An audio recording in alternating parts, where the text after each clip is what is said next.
Muito boa noite. A entrevista de hoje é com Gilson Alves, o candidato a presidente da República, às próximas eleições presidenciais de 17 de outubro. Gilson Alves é médico cirurgião de formação, entretanto, neste momento é empresário da área das novas tecnologias. Muito boa noite, doutor. Boa noite. Nós começaríamos por perguntar-lhe quais as razões que lhe motivaram para concorrer às eleições presidenciais? Sim, são basicamente três razões. A primeira é que eu acho que o nosso país precisa urgentemente de uma revisão constitucional. Eu sou de opinião, tenho uma opinião muito forte a esse respeito, que nós precisamos de um regime presidencialista. Precisamos de um executivo forte, um presidente que é chefe do governo, o primeiro-ministro trabalha para ele, uma personalidade que impõe lá fora, porque já somos pequenos e, como costumava dizer Napoleão, 50 mil mais ele dá 150 mil. Portanto, não podemos ter cargos que são amorfos, cargos que são praticamente inativos, que não necessitam de uma ação, que basicamente são cargos protocolares. Esta revisão constitucional também tende a pensar na questão da imigração. O Estatuto de Imigrante é basicamente um estatuto economicista, é um estatuto de investidor externo, mas há um artigo 110, que menciona indiretamente a questão da imigração. Os que não estão aqui há mais de 3 anos, ou os que têm a dupla nacionalidade, e quando se refere os que têm a dupla nacionalidade, refere-se os que têm uma nacionalidade económica, que partiram, portanto, essa é a imigração. Numa altura poderia-se compreender porque é que nós, recém-libertados, tínhamos algum receio de sermos dominados de fora para dentro, mas hoje já não se justifica. Portanto, esta revisão constitucional é a revisão constitucional que nos vai acompanhar como país na nossa idade adulta. Temos de entrar na idade adulta. Depois da independência até 1991, a nossa infância, de 91 até hoje, e principalmente porque agora somos empurrados pelas coisas que estão a acontecer, que são contra a nossa vontade, mas a oportunidade é essa. Vamos bater num ponto de inflexão, ou apanhamos este barco, ou entramos num ciclo vicioso de autodestruição e de dependência. Mas o senhor está a concorrer num contexto de um outro regime, que não é o presidencialismo, portanto o semipresidencialismo, com o poder centrado no Parlamento e no governo, que acabaram de ser eleitos e empossados. E como é que vai ser, qual vai ser a sua atitude logo de princípio, no início? Em consequência, visto que eu estou a declarar isto abertamente, eu vou propor ao Parlamento, que tem a competência para disputar uma reforma constitucional, para cumprir a vontade do povo. Imaginemos que eu sou eleito, o povo sabe, e quem votou em mim sabe da minha posição de presidencialismo e também de algum autoritarismo, de autoridade, não de uma ditadura, mas de um presidente forte. Eu vou dizer, ok, vocês representam a soberania popular, ganharam, há alguns meses que estão empossados, mas eu também, porque eu fui eleito há alguns dias. Como é que vamos resolver isto? Eu acho que há consenso, mesmo da parte dos candidatos, dizem agora, em campanha, em pré-campanha, que precisamos de uma reforma constitucional. Todavia, pelas eleições legislativas, ninguém falou nisso. Não se falou de maneira séria. Eu acho que o Presidente tem o dever de falar dos imigrantes muito mais do que os outros. Não é uma contradição e não vai haver problemas se o Governo decidir ouvir a vontade popular. E, no caso de não aceitarem, eu vou dissolver o Parlamento e demitir o Governo. É assim de claro. Mas não teme portanto, criar alguma instabilidade política no país por causa disto? Não temo. Tendo em conta que foi o povo que escolheu este governo. Mas o povo vai compreender que para ganharmos coisas temos de arriscar. Mesmo para ganharmos a independência, alguns tiveram de morrer, alguns tiveram de dar a sua própria vida. Uma reforma constitucional, não estamos a falar de algo nem sequer parecido. Estamos a falar de coragem política, estamos a falar da saída de um ciclo de carreirismo, de 2 grupos dinásticos, e de um ciclo normal, penso eu, de um país que agora vai entrar na idade adulta, que vai começar a enfrentar o mundo de forma adulta. Portanto, as dificuldades e a dor vêm com o crescimento. Toda a gente sabe que quando nos tornamos homens ou mulheres, sentimos aquela dor de crescer, aquela dor da responsabilidade, e o povo vai acompanhar um presidente que diz, sigam-me, eu sou o primeiro que vai sofrer, e se algum dia tivermos de cair em alguma desgraça, eu sou o primeiro a oferecer-me. Mesmo a minha vida não é nada, é apenas mais uma coisa que eu posso oferecer. Mas arrisca-se a ser considerado um populista, a morrer pelo povo, não é? Eu arrisco-me, mas eu tenho de lhe dizer que isto é uma tática não declarada de os que nos querem colocar uma espécie de rótulo, não é? Quando se fala de autoritarismo, é uma derivação da palavra autoridade. É um presidente que vai decidir, porque ele é o executivo, ele tem um mandato do povo, mas o que eu sou, e os que me conhecem sabem muito bem, é uma pessoa que está ligada às pessoas que precisam mais. Portanto, de que lado é que eu sou? O presidente não se deve declarar da esquerda ou da direita, mas eu sempre vou estar do lado daqueles que precisam de mim, sempre vou ser generoso. Já Augusto, o primeiro imperador romano, dizia que, no seu epitáfio, a ensinar os outros que vinham depois dele, que a qualidade primeira, e ele era autoritário, obviamente, tinha um enorme poder, mas a qualidade primeira de quem tem muito poder e de quem tem muitos meios é ser generoso. Pode-se depreender que defende um poder absoluto para o Presidente da República acima do Estado? É o lema da minha campanha. Um poder absoluto, obviamente, que muito bem informado. Eu venho da área científica. Eu adoro quando alguém me desafia e me mostra, me argumenta, porque eu gosto de mudar de ideias. Eu não gosto de tomar uma decisão por birra, por orgulho. Eu sempre vou decidir pensando que eu estou a agir corretamente, mas nunca vou decidir, mesmo que esteja na minoria, se eu achar que ninguém me convence do contrário e se eu achar que o sistema está desfasado, já não ouve o povo, já não compreende o povo.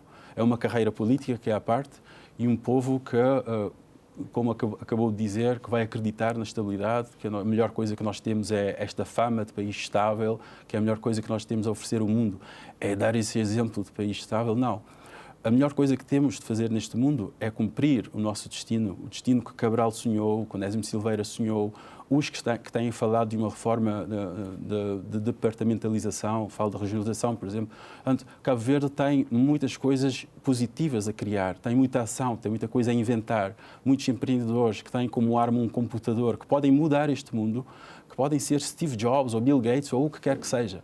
Eu acho que Cabo Verde começou com este tamanho de 500 mil cá dentro e 500 mil lá fora, mas podemos ir muito mais além, podemos chegar a 10 milhões de convertidos à nossa imagem. Mas as pessoas excepcionais têm de ser generosas, têm de deixar de entrar neste carril de carreira, especificamente na política, entrar na política para receber, têm de entrar para dar. E acha que com este seu posicionamento de um regime totalitário, com todos os poderes absolutos, vai conseguir se eleger nestas eleições presidenciais depois de 30 anos de democracia num sistema político com poderes diferenciados? Eu acho que sim, e principalmente eu acho que eu vou representar muita gente. Eu vou representar jovens que estão distanciados da política, jovens que nem sequer querem saber de opiniões políticas, jovens que não vão entrar ativamente nesta nossa matriz de organização do Estado, do nosso contrato social. Eu acho que há muita gente que precisa de uma voz, precisam de algo para seguir. E esta base não é aproveitada porque há basicamente dois poderes, dois caminhos a seguir em termos de política. Se eu não conseguisse mais nada, eu ficaria contente por ter introduzido esta nova forma de falar. Uma posição, um espaço político... A seu ver, a democracia não trouxe felicidade ao povo cabo-verdiano? Esta democracia que nós temos é muito insossa, é uma democracia muito fraca. Essas personalidades excepcionais, como Cabral, não digo que eu chego aos pés de Cabral, mas são personalidades que têm de liderar, têm de ir mais além, têm de se impor.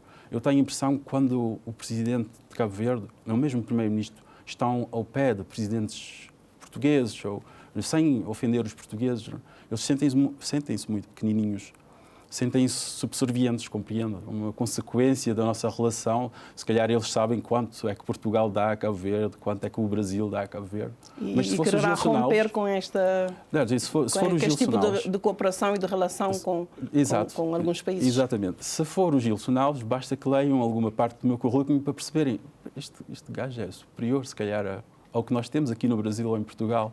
Ele é o presidente de Cabo Verde, não apesar de ser cabo-verdiano, mas ele ele representa o que Cabo Verde pode fazer, do que nós somos capazes, compreende? Isto impõe respeito. Eu disse-lhe no início que Napoleão costumava dizer é o tal efeito psicológico. 50 mil mais ele é 150 mil. Quando o país sabe que ele é representado por uma personalidade forte, uma personalidade que é muito maior que a vida, uma personalidade que é capaz de tudo, de força, de coragem, de generosidade, de pagar o maior dos preços, o povo vai seguir. E um imigrante que pode estar a circular pelas ruas de França, quando vai lavar os pratos num restaurante ou limpar a retrete de alguém, ele sai pela rua, endireita-se, anda, e quando alguém lhe vê de cima para baixo, ele, mas o meu presidente é o Gilson Alves. E o que é que vocês têm aqui? Mas sabe que em Cabo Verde, historicamente, nenhum presidente conseguiu se eleger sem apoios partidários. E, no seu caso, não vai ter nenhum apoio partidário. Acha que é desta vez que se rompe com o ciclo de apoios partidários aos candidatos a presidente da República, que devem ser partidários e independentes? Sim, em teoria, e eu acho que na prática devia ser. Eu acho que não é muito elegante partidos estarem a impor, partidos estarem a prender um presidente numa posição, compreende? Porque quando estabelecem isto de informalmente declarar um apoio a um presidente, eles estão também a prender, a capturar um presidente numa certa visão das coisas, e o presidente nunca vai ser livre. Aliás, acha que também, o presidente fica comprometido no seu papel de árbitro do sistema, é isso? Exatamente, ele fica comprometido para já na proposta que vai apresentar ao eleitorado. Eu não acho que se eu tivesse um apoio de algum partido em Cabo Verde, sem eles saberem o que eu defendo, bastava 5 minutos para eu começar a falar em autoridade e retirarem o apoio. O que é que isto quer dizer? Quer dizer que eu não disse o que eles queriam que eu dissesse, mesmo que eu esteja a falar... Acha que neste quadro de apoios partidários há algum comprometimento do presidente com esses partidos? Sim, obviamente que há. Não formalmente, mas há. A primeira coisa, para ele chegar lá, ele tem de ser eleito, não é? Mas eles sabem que no sistema atual, sem o apoio partidário, segundo eles não vão ser eleitos. Portanto, eles têm de colar-se a isso. Nunca vão negar essa relação partidária que têm. Quando o partido diz este é o presidente, não dizem este é o presidente. Quando querem declarar o apoio, dizem este é o meu presidente. E o presidente diz este é o meu partido. E quando somos assim... Os presidentes não se identificam com os partidos políticos, assim, não dizem que pertencem a um partido, não é? Mas o partido diz que este é o seu presidente e o presidente vai colar-se a isto porque é uma grande vantagem. Nós sabemos que as redes que os partidos têm são coisas poderosas. As máquinas de campanha, as máquinas partidárias, exatamente. São preciso décadas para fazer isso. Mas um presidente tem de estar acima disso. Mas embora não seja competência do Presidente da República, o que faria para mudar esse quadro de apoios expressos dos partidos políticos e que torna a disputa eleitoral de uma certa forma desigual? Temos 7 candidatos, temos 2 candidatos com apoios partidários. Fazia-se uma lei. Se estivermos num sistema semipartidário, ou semipresidencialista, pode-se fazer uma lei, escrever num pedaço de papel e aprovar no Parlamento. O Presidente não faz leis, não é?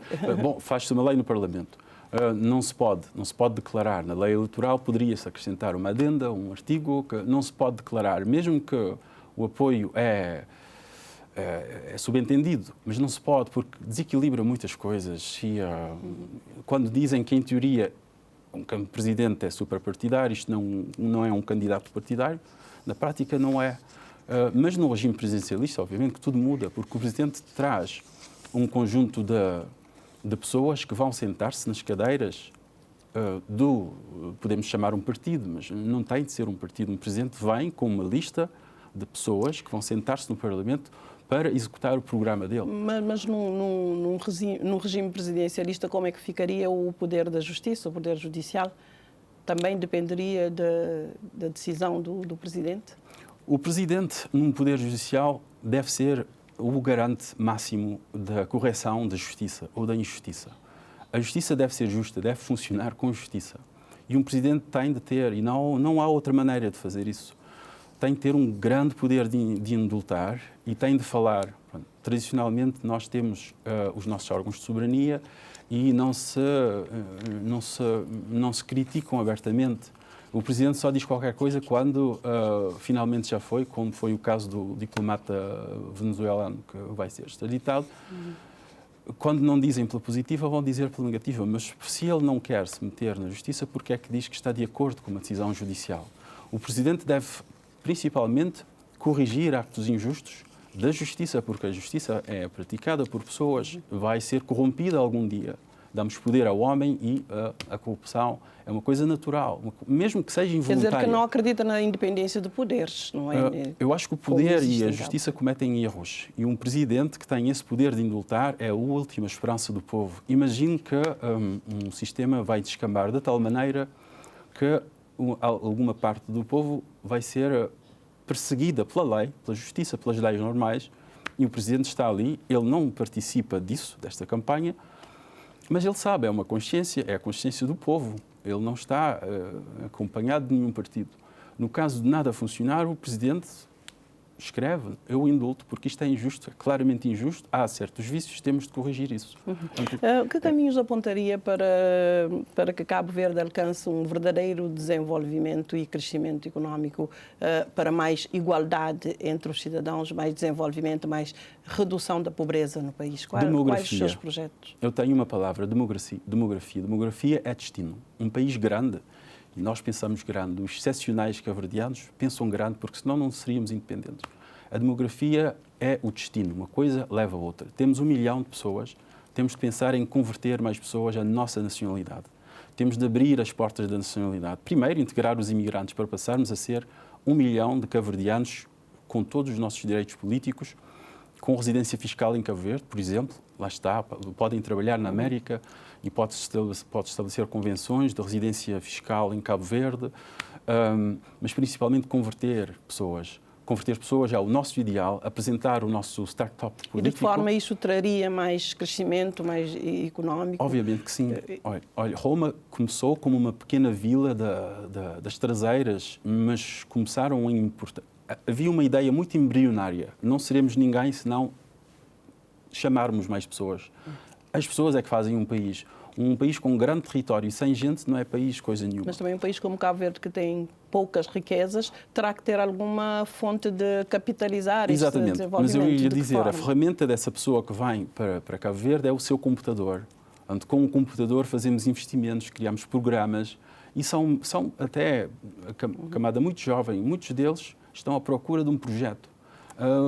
Os jovens que hoje em dia fazem a indústria digital, que fazem a economia digital, não sabem muito bem por onde pegar quando querem falar de problemas políticos, de ecologia, por exemplo. São problemas políticos, essencialmente. Mas a única ferramenta que esses jovens têm de ter, e se calhar não temos de o comprar, é um computador. E eles começam a produzir coisas para nós, começam a produzir coisas para a nossa utopia que vamos criar, para este país que é microscópico, mas que inventou uma coisa que nós podemos chamar de República Digital. E não há limites para isso, compreende? Em 10 anos eu acho que nós podemos chegar a 10 milhões de convertidos, 10 milhões de cabo-verdianos, nacionais cabo-verdianos. Como Roma fez, eles chamaram pessoas que eram excluídos socialmente, bandidos, pessoas que não tinham mais esperança a não ser abraçar um outro projeto. Mas é por isso é que se transformaram num império. Mas a regionalização é uma outra via que este governo, Cabo Verde, e mesmo os partidos da oposição concordam que poderá ser uma via para o desenvolvimento, embora tenha sentidos diferentes, entendimentos diferentes. Exatamente. Sobre a regionalização. O que é que pensa sobre a regionalização? Como já percebeu, a regionalização é uma força vectorial para o interior. Eu estava a falar da nossa explosão exterior. É também pode ser uma forma de um desenvolvimento equilibrado. Exatamente. De outras regiões. Mas olha, que se eu acho, estou convencido que o povo cabo-verdiano é um povo especial, é um povo com algo nós estamos se calhar destinados a escrever o nosso nome na história. Estamos mesmo destinados, eu acredito nisto. Sendo assim, se o povo cabo-verdiano é isso, é um ser especial, ele tem de ser muito bem governado. E uma coisa que nós podemos fazer, chamemos-lhe departamentalização de Cabo Verde, é dar soberania popular ao povo. Um exemplo, em Mindelo houve a destruição do consulado inglês. Foi um presidente de Câmara que disse que ele era eleito, mas eu vou fazer isto porque eu sou eleito, mas não era vontade popular. Se tivermos assembleias populares, é só um exemplo, assembleias populares que estão permanentemente sentadas e a discutir problemas que dizem respeito aos moradores locais, eles podem, mas as assembleias municipais são uma espécie de assembleias populares. Mas são uma extensão do poder executivo da Câmara Municipal. Bom, a Assembleia com os deputados mas principalmente os vereadores. Esses são o braço executivo do Presidente. Eu estou-lhe a falar de uma opinião direta, da democracia direta. O povo já votou, já escolheu, mas sendo que nós sabemos que mesmo os eleitos podem se corromper, podem usar esse favor, porque esquecemos que quando damos soberania a alguém, quando transferimos a nossa soberania a um deputado, ele não tem o poder de fazer tudo o que ele quiser. Ele faz o que é a vontade popular. A vontade popular tem limites. Porque, se calhar, não vamos falar de todos os temas, de todos os edifícios que estão no Mindelo, estão na praia. Sim, o povo tem que ter esse... Mas como é que ficaria o poder local? Como é a administração local, caso num regime que defende o presidencialismo? Podemos falar de regeneração política temos de ter uma espécie de mecanismo de democracia direta. Eu proponho assembleias legislativas populares com deliberações vinculativas à Câmara Municipal, exclusivamente pelos poderes locais. Mas uma administração também, uma regeneração administrativa pode ter os seus efeitos positivos. Mas, na minha opinião, é muito profundo. É muito profundo o povo ter poder de dizer não quando queremos derrubar e de dizer sim, vamos reconstruir o que foi. Se falarmos de centralismo administrativo, as prefeituras, por exemplo, em França, como sabe, são braços de executivo, mas são semi-autónomos. Uma espécie de prefeito, ele não tem de ser uma região que é totalmente autónoma, como os Açores em relação a Portugal. Também se calhar deveriam ter também autonomia financeira. E as câmaras municipais, de que forma teriam esta autonomia financeira num contexto de Cabo Verde? Onde não há riquezas a distribuir? Teriam mais iniciativa. Alguns presidentes de Câmara, o Onésimo Silveira era um deles, como você sabe, ele não vinha direto para a praia, ele procurava sinergias lá fora porque sabia que essa autonomia, que nunca existiu muito no papel, é uma coisa essencial. Um presidente com a iniciativa, um presidente que não olha para o centro, que não diz eu vou executar o programa do governo porque eles me apoiaram. Um presidente destes, um regionalista como o Onésimo Silveira, é um bom exemplo do que pode ser um presidente regional. Com iniciativa, deixemos que eles procurem investimentos que assumam uma parte da responsabilidade se as coisas correrem muito mal. Porque temos também de pensar nisso. Damos muito poder administrativo e político a uma zona para decidirem entre eles o que acham bem, mas depois eles responsabilizam-se para o destino que vão ter futuramente. É a responsabilidade. O grande poder vem com grande responsabilidade. E neste contexto da pandemia que estamos a viver por causa da Covid-19, caso for eleito, que papel chamaria a si, enquanto garante da nação, para ajudar a combater a pandemia e também criar condições para a retoma económica muito importante para Cabo Verde? Acreditar na ciência. A medicina tem já os conselhos que são informados pela ciência, pelas descobertas científicas, seguir os conselhos médicos, mas principalmente sermos muito responsáveis em termos económicos. É uma situação infeliz, não temos os recursos que poderíamos ter para vacinar toda a população, mas tudo vem com um sucesso económico. Se não tivermos sucesso económico, se um presidente, mesmo que seja médico, como eu, se não houver sucesso económico, ele não vai poder fazer muito. Agora precisamos de seringas, precisamos de vacinas e precisávamos muito mais de cuidados hospitalares, de ventiladores. Mas no contexto da Constituição atual, o Presidente pode ter outras influências para ajudar o país a resolver isso e não de executivo, que não é o papel. Ele não é um executivo, lá está, ele é uma espécie de observador. Em que vai ser eleito ou que está a concorrer, pelo menos. Exatamente. Um presidente que tem iniciativa, um presidente executivo, vai liderar uma iniciativa destas. Por vezes, em termos de crise, olha, agora lembro do que era um ditador na República Romana. Um ditador na República Romana era para tempos de crise, especificamente para tempos de crise. E quando falamos de uma pandemia como esta, se não tivermos um presidente executivo, eu acho que é um grande exemplo de como as coisas podem ser muito desorganizadas, de como as decisões podem ser muito lentas. Defenderia uma ditadura para Cabo Verde, é isto? Não. Pode-se entender isto? Não defendo uma ditadura, porque o ditador romano era uma coisa muito temporária. Eu digo-lhe que a autoridade vem em tempos de crise. A autoridade é necessária em tempos de crise. Aliás, pode-se declarar o estado de sítio, o estado de emergência. Portanto, são tempos de crise. No estado em que nós estamos, é uma crise diferente. Mas é uma crise também, uma crise muito grave. Um estado de emergência, como foi declarado, não é um estado ditatorial naquele momento. Não é, mas precisamos de iniciativa. Precisamos de desprender o Presidente. Agora, no contexto constitucional atual, não pode ser, mas ele fica um pouco preso. Mesmo que ele seja uma pessoa com excelentes ideias políticas durante 10 anos, no contexto atual, ele não vai conseguir dizer muito, porque a política externa e a política económica, a execução do programa do governo não lhe compete. Mas também quem é eleito por um cargo destes, se calhar já acha que deu tudo o que tinha a dar. Mas no meu caso, na flor da juventude, não aceitaria nem de graça uma posição amorfa de pouca iniciativa do nosso Presidente. Um poder autoritário, um presidente autoritário resolve coisas muito rapidamente, muito rapidamente. Mas acha que um país como Cabo Verde, que depende do exterior, um poder autoritário ajudaria a capitalizar a paz e a estabilidade necessárias a atrair investimentos externos? Eu acho que sim. Eu acho que sim. Falamos ainda há bocadinho da imagem. É o que eles veem nessa pessoa. Era autoritário, o Napoleão era autoritário. Há muitos outros presidentes autoritários que não têm de ser ditadores. Há sempre há mecanismos. Quando falamos de autoridade, não é poder absoluto pela letra, mas uma autoridade, principalmente em termos de crise, que é uma autoridade quase absoluta. E respeita-se mais, é a minha opinião, respeita-se mais uma personalidade forte. Podemos chamar de ditadores, como o presidente Putin, ou outro presidente que já não é presidente. Mas a personalidade forte de uma pessoa é uma coisa, ter personalidade forte, outra é estar a representar toda uma nação. Sim. Perante o país e também perante outras nações.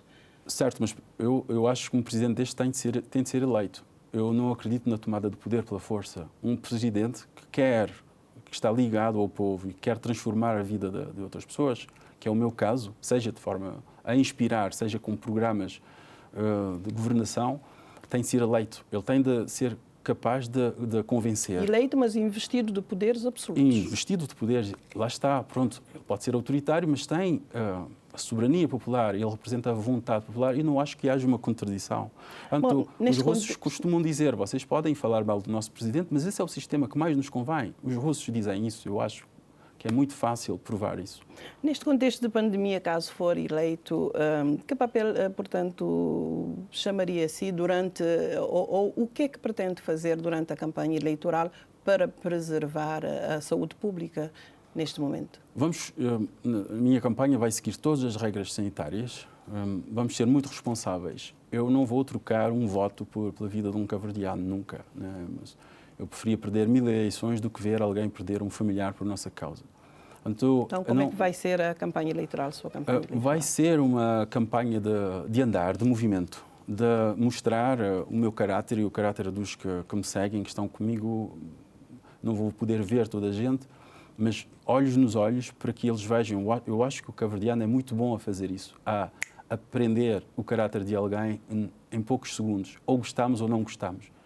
E se gostarem, eu acho que vai ser uma coisa muito positiva, mas vai ser isto, vai ser en passant, grandes aglomerações não vai ser possível. Mas como pretende chegar a todos os cidadãos a nível nacional, tendo em conta que somos ilhas, fará deslocações, terá comícios, qual vai ser as suas ações durante a campanha? Vamos tentar estar em todas as ilhas, mas vamos também utilizar o poder mediático do cinema.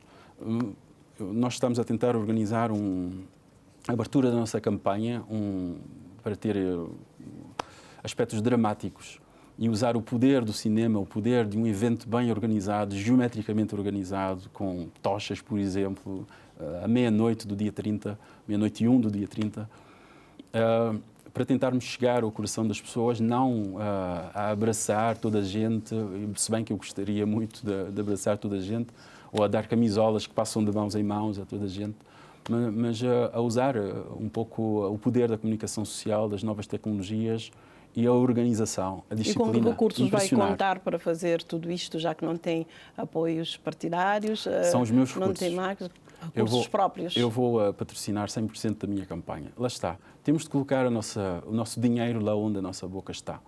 Eu não poderia aceitar que alguém me dê dinheiro para depois ele vir-me dizer, mas veja agora defender essas posições, dá-me o meu dinheiro de volta. Se as pessoas vêm na sequência do que nós falamos ainda há pouco, quando entramos na política é para dar, é porque nós conseguimos ser generosos. Felizmente eu tenho essas condições e eu vou patrocinar vou pagar tudo do meu bolso. Não é? Mesmo os meus melhores amigos que já me quiseram ajudar... Quer dizer que fez um pé de meias para concorrer, para chegar a esta etapa e concorrer às presidenciais, para ter dinheiro para isto. Sim, sim. Portanto, há mais poder em dizer pouco do que dizer muito. Quer dizer que já tinha pensado, esta ideia de ser Presidente da República vem de longe? Eu pensei assim, e este plano existe, pode perguntar aos meus amigos mais próximos. Sabem de uma coisa, se algum dia nós, os que se identificam um pouco com as minhas ideias, tivermos uma candidatura, temos de ganhar o cacau que nós precisamos. Também disse que não iria receber um salário para Presidente da República. Eu não vou receber um salário de Presidente. Felizmente eu não preciso, e eu acho que quando um candidato, um eleito Presidente não precisa, ele deve dizer isso, declarar isso. Deve dedicar-se por simplesmente do salário. Para si, ser Presidente da República de Cabo Verde é um sonho prestes a se realizar ou é um desafio para si enquanto cidadão? É um dever. Eu sacrifiquei desde pequeno, e os meus tios, o Alfredo Alves e o João Alves e o meu pai, que eram muito melhores homens que eu, e não candidataram-se, não sei porquê, mas cumpriram o seu destino. O que eu aprendi desde pequeno, da boca deles, do ensinamento deles, é que nós temos de sacrificar tudo pelo nosso destino, o nosso conforto, a nossa paz e os nossos interesses. Dr. Gilson, muito obrigado. Nós ficamos por aqui, o nosso tempo terminou, já sabe, são 30 minutos corridos e agradecemos a sua presença aqui. Obrigadíssimo. E ficamos aqui com o essencial da candidatura de Gilson Alves. Nós voltaremos amanhã com o candidato José Maria Neves. Boa noite.